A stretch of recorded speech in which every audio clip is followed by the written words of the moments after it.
Hello there, welcome back to my channel. It's James here. I hope you're doing okay. Yeah, I'm back. I'm wearing a cap because my hair has got to that point of lockdown insanity where I literally just can't do anything with it. So we are hiding it until it is cut. We'll see. Hopefully this week we'll get that sorted. I'm sure other people are having the same issue, but I'm just like not confident in my own skills enough to cut my own hair. But we'll see. Maybe in the next couple of weeks as things loosen up over here, I will be able to see someone about it. If not, you might see me with a really drastic haircut at some point. Anyway, moving on to the plants. Okay, so I'm going to show you 5 plants that I got over the past month, I'd say, since my last lockdown plant haul, so more or less a month, I'd say. 4 of these plants, two separately, are from 2 different shops that I'm going to do plant shop reviews on. So watch out for those. One of them is definitely going to come this week, and I got a few plants from them. Amazing experience. So already, if you're looking for a shop, particularly within the UK, I'm not sure about Europe-wide yet. That is actually something I'm going to look into before I do that. Yeah, look out for that video because it'll be super helpful, I hope. Let's get to, oh my god, it's so warm. I'm like just dripping. Anyway, let's go into this. So we're going to start with the plant that was not the plant that I thought I had. That makes 0 sense. In my last plant haul video, I hauled a white knight, which turned out to be a white princess, I believe. Thank you to everyone who pointed that out to me. I was not well versed in the various white philodendron, but now I am, so that's very, very helpful. Anytime I make a mistake like that, please say something, because otherwise I just don't know, so that'd be great. But I have the white knight. So this, I mean, the difference is huge, so I don't know how I mistook them before, but there we go. And I'm also very confused because I've been like perving on the white knight for months on its amazing like candy cane stem and that white splash, like the white streaking all over the stem. So I don't know why I thought that white princess was a white knight. I think I just saw the name. This is actually quite a good lesson for people. I saw the name on the listing, was just like, yeah, I'll have it. Do your research. Do your research. I think in that video I said it was one of my better like rash plant decisions, but this has proved us wrong. Anyway, this is an actual white knight. It's a little bit battered, but I bought it on the understanding that it was going to be a little bit battered, so the price was sort of reflected that. This I bought from a friend off Instagram. Really healthy plant. I'd say it actually needs a little bit of water. Everything needs water all the time at the moment. It's super warm today. This past week it has been, and I feel like I've been watering all the way up till now. I've been watching things thinking, ooh, like don't want to put too much in there. Don't want to give things root rot. And now I'm like, oh, things need lots of water. Yeah, anyway, stop talking, James. Talk about the plant. This is the Philodendron White Knight. As you can see, it is a white variegated plant. It's got sort of, particularly in this immature stage, sort of ovalish shaped leaves, if that's a thing. The variegation is actually extremely bright, and you can kind of see on the new leaf that it's very, very beautiful. On the older leaves, there's a little bit of discoloration. I'm not entirely sure why that is, but otherwise it's a healthy plant, so I'm not overly bothered by that. It has this incredible white, I don't know if you can really see, sort of white streaking on the stems, which is just like absolutely to die for. I'll put a picture up of one of the plants that I think is just beautiful. I can't wait for it to get to this size, so just so you can see what we're looking at. And again, I've got it in sphagnum just because I want those roots to develop a little bit. They were okay, but again, I bought it on the understanding that the roots would need a little bit of work. I am more than happy to do that, particularly like for a plant I've been after, or yeah, I'm happy to do a little bit of work to get it going. It doesn't have to be a perfect specimen when it arrives. Every plant is perfect anyway. Right, moving on to the next one. These 2 are from the same seller. I actually got a few more than this from this seller, but we'll talk about that when I do my review video on them. This first one is super cool, and it's not a species of plants that I have in my collection at all. It is a Dioscorea.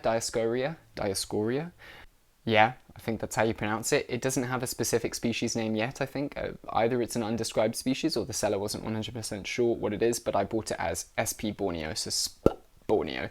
And it's very cool. It's got some really lovely elongated leaves that sort of look almost like a miniature Queen Inthorium. If you gave those veins a little bit of white and darkened the leaf, it would be, I just love it. I think I'm happy with it like this, but if the leaves get a little bit larger, even cooler.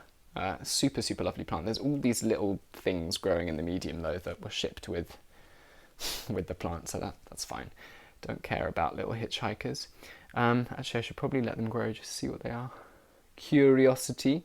There's a couple left in there, so I'll leave those. Anyway, yeah, that's a cool one. Not one I've had in my collection before, so very excited to see it grow. This seller is great. We'll talk about them another time, but really, really cool. Second one I got from the same seller was an Amedrium. This is the second Amedrium in my collection. So far, massive fan. Seem like they're not super fussy. They grow really fast. The roots are fantastic. My Zipelianum that I showed in a previous video, the roots have literally broken through the plastic. It's not actually plastic, I don't think, that one anyway. It's in like a biodegradable cup and the roots have just like devoured it. I'll show you at some point. But yeah, this is an Amedrium medium variegated.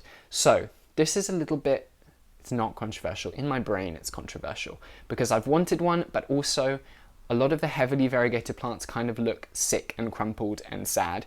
So I didn't want to get one that looked like that. So I put it off. But I saw this one, which is a very lightly variegated plant, and I think it's perfect. They are beautiful without variegation, obviously. I really love them without.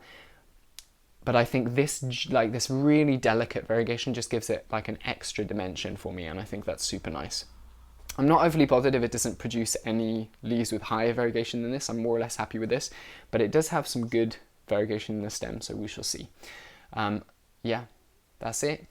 That's cool. Amedrium medium variegated, super happy with that. Okay, moving on to this is going quite quickly. I feel like I was expecting this to take ages. Moving on to my final two plants for today. So we're going to do we're going to show you an Inthorium first. I bought these from, oh, that's good. I thought it needed water. From the same shop, and they are absolutely amazing. Super, super happy about these. So this first one is Inthorium scolopendrium. Scolopendrium. I just want to say it as many times as possible in different ways in case I get it right. So this is strapleaf Inthorium with incredibly cool textured leaves. They're very, very thick and leathery, really, really nice. Very sturdy petioles as well. This unfortunately broke in shipping, so I feebly tried to tape it together. But it is just generally such a cool plant.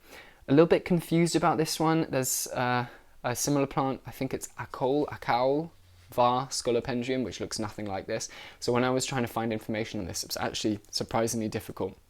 But I will put a picture up of what I believe this plant looks like when it is fully grown. And this is actually a plant from Equigenera, which is where this plant initially came from. Even though I didn't buy it from them, I know that the seller sourced this plant from them because most European sellers seem to at the moment, which is something we'll get into another time. I'm not opposed to it, but I think it's, yeah, anyway. So the second one, and I wouldn't have these cool plants if they didn't, so I'm not bothered. The second one is just absolutely dreamy. This is a plant that I already have in my collection. It's been the one that I have suffered. They've got quite delicate roots. I didn't realize how delicate until I actually unpotted this one. The previous one, I assumed it was fine, left it, all the roots rotted, and I had to start from scratch again in moss. It's still rooting, just about getting to the point where it's putting out new growth, which is exciting. But this one, this Philodendron heterocraspidum, I put directly in perlites, just because even though the roots were relatively healthy, I wanted to give them like a really good fighting chance. And I can actually see already that they are doing some growing things through the side, so that is very good news. Perlite is just so good. I love moss. I really, really think it's amazing, but for a lot of Philodendron, maybe some of the slightly fussier ones. I've not tried with Inthorium at all yet, but I've had a lot of success rooting Philodendron in perlite. What I do is say this is literally comes from nowhere. This is just my way of doing it. I don't know where I got it from, but it seems to work. So I'll say this is my perlite. I normally pour water in until I've got like maybe an inch or two at the bottom, or if I've got something that have really small roots, so they're right up here and I've only got a big container, I'll pour it until it's like about an inch underneath the root level, just so the water can kind of move upwards without flooding the roots too much. I don't know if that's the correct way to do it, so if you have a technique that is better than that, or you think is scientifically makes more sense, please let me know and I will happily adopt that, or at least experiment with it. So yeah, this is absolutely one of my all-time favorites. I think as far as Philodendron go, as far as Yeah, as far as philodendron go, including variegated philodendron, although I love variegated plants, I always, I think I do always prefer the non-variegated version. It's exciting to have variegation because there's like a new thrill with every leaf. But there's something amazing about this. Like, it's just so rich, the colors, the texture, everything. I think variegation on a plant like this would ruin it in the way I like it at the moment. I'm saying that if I saw a variegated heterocrespidum, I'd probably like I don't know. Basically, ignore what I'm saying because I'm saying rubbish. Anyway, this is a really cool plant. This, along with Philodendron patricii, I absolutely love, so I'm super happy to have a second one in my collection, and a slightly more mature one that hopefully won't have to spend so much time rerouting. So yeah, that is very cool. So yeah, this is my little plant haul. This is kind of a filler video. I don't want to like, I have loads of these shop reviews that I want to do. I've got a massive list, but I don't want to like just flood people with them. So I'm sort of just trying to stagger them, one with something different in between. So yeah, let me know if you enjoyed this. Let me know if you have any of these plants and you have any advice about them, particularly like the Scoliopendrium, because I have not had that one before, or like a Dioscorea. I don't know if I'm saying that right. Please correct me as well if I'm not. But yeah, any tips about this one? So far, I just have it in with my in with my aroids, but I don't know if it needs more light, if it's one of these plants that really needs direct light to grow fast. So yeah, we will see. Thank you for watching. If you want to see more videos like this, please subscribe to my channel, hit the bell icon wherever that is, just so you're notified when videos come up. And if you want to see updates on all these plants and on my other ones, go check out my Instagram @slugplants. I post there semi-regularly. Thank you for watching. I will see you soon. Have a lovely evening, day, night.